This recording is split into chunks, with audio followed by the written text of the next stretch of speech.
165,36,9,629 രൂപ വരവും 160,78,67,60 രൂപ ചെലവും പ്രതീക്ഷിക്കുന്ന ചാലക്കുടി നഗരസഭയുടെ 2025-26 വർഷത്തെ budget vice chairperson C Sreedevi അവതരിപ്പിച്ചു.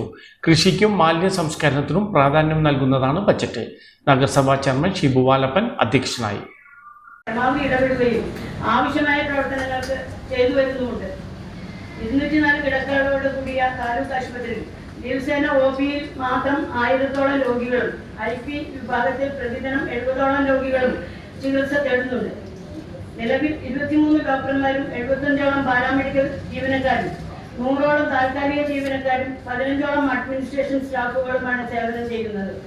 OP, IP, pharmacy lab, radiology, OT, casualty, evening OP, MRS, dialysis unit, PP unit, mortuary, insurance പരിരക്ഷ നൽകുന്ന ഡാറ്റ കൗണ്ടർ എന്നീ വിഭാഗങ്ങൾ, medicine, general surgery, gynaecology, paediatrics, ENT, dental anaesthesia, ophthalmology,